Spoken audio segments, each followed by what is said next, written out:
S-400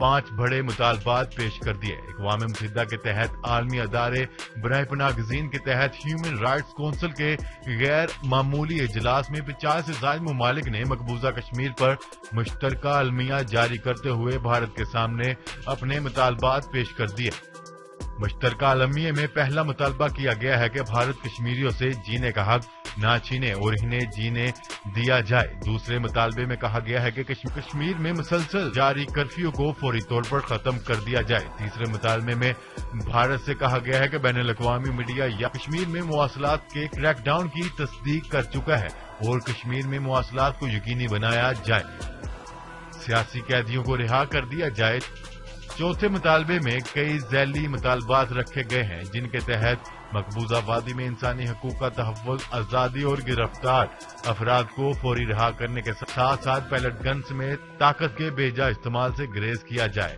اس کے ساتھ ساتھ مطالبہ کیا گیا ہے کہ مقبوضہ کشمیر میں بین الاقوامی میڈیا اور انسانی حقوق کی تنظیموں کے دورے کی اجازت فوری دی جائے۔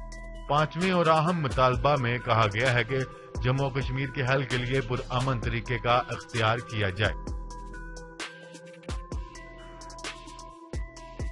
خبر کے اگلے حصے میں بات کرتے ہیں سعودی عرب کے نئے وزیر توانائی شہزادہ عبدالعزیز بن سلمان نے کہا ہے کہ ان کا ملک اپنے منصوبہ بندی جوہری توانائی پروگرام کے لیے مستقبل میں یورینیم کی تیاری اور ان کی افزودگی کرنا چاہتا ہے۔ جلد ہی سعودی عرب میں 2 جوہری ری ایکٹر پر کام شروع ہو جائے گا۔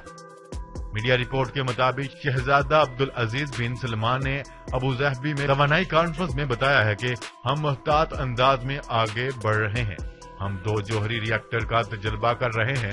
انہوں نے مزید کہا ہے کہ جوہری ٹیکنالوجی کو پرامن مقاصد کے لیے استعمال کرنا سعودی عرب کا حق ہے اور ہم جوہری توانائی کو صرف پرامن مقاصد کے لیے استعمال کریں گے۔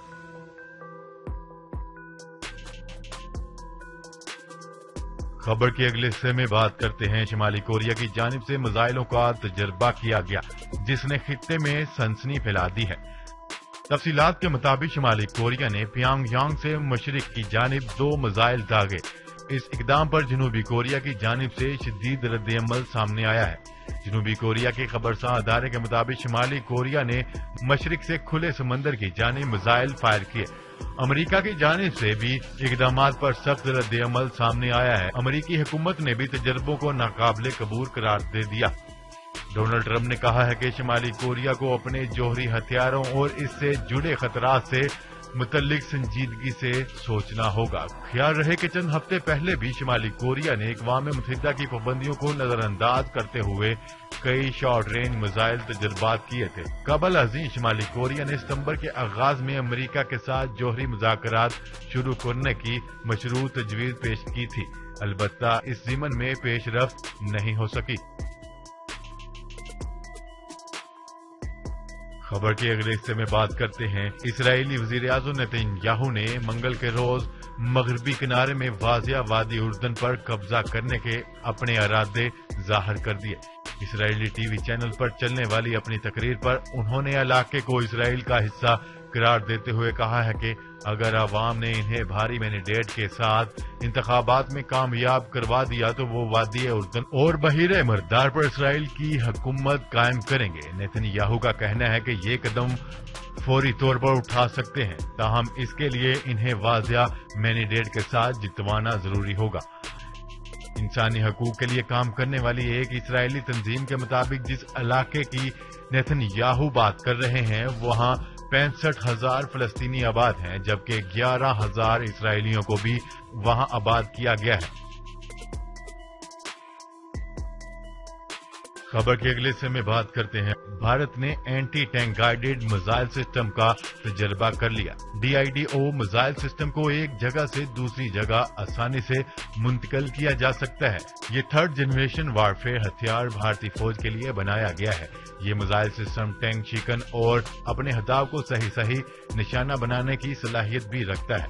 یہ میزائل سسٹم بھارت میں تیار کیا گیا ہے اور پاکستان اور بھارت کے درمیان چل رہے کشیدہ ماحول میں اور تناؤ لانے کی کوشش کی جا رہی ہے۔ اس سے قبل بھارتی وزیر اعظم نریندر مودی نے مقبوضہ کشمیر میں جاری کرفیو لاک ڈاؤن کو فخریہ کارنامہ قرار دیتے ہوئے کہا ہے کہ پچھلے دنوں میں ہماری حکومت نے دہشت گردوں کے خلاف جرات مندانہ اقدامات کیے ہیں۔ خبر کے اگلے اور آخری حصے میں بات کرتے ہیں پاکستان اور بھارت آرمی کے درمیان لائن آف کنٹرول پر شدید جھڑپیں۔ پاکستانی فوج نے جوابی کارروائی کرتے ہوئے بھارت کے متعدد فوجی جہنم واصل کر دیے۔ بھارتی فوج کی جانب سے پانڈو سیکٹر پر بھاری ہتھیار پہنچانے کی کوشش بھی پاکستانی فوج نے ناکام بنا دی۔ فوجی ذرائع کے مطابق پاکستان آرمی نے بھارتی ہتھیار تباہ کر دیے۔ پاکستانی افواج نے گزشتہ روز بھارتی افواج کو منہ توڑ جواب دیتے ہوئے نہ صرف ان کے فوجیوں کو جہنم واصل کر دیا بلکہ ان کی بھاری ہتھیار نصب کرنے کی کوشش بھی ناکام بنا دی۔ بھارت پاک فوج اور شہری آبادی کو نشانہ بنانے کے لیے بھاری ہتھیار نصب کرنا چاہتا تھا لیکن پاکستانی افواج نے بھرپور جوابی کارروائی کرتے ہوئے ان کی کوششوں کو ناکام بنا دیا۔ جی تو ناظرین آج کے لیے اتنا ہی، مزید خبریں لے کر بہت جلد آپ کی خدمت میں حاضر ہوں گے، تب تک کے لیے اپنا خیال رکھیے گا۔ اللہ نگہبان۔ پاکستان زندہ باد، پاکستان آرمی پائندہ باد۔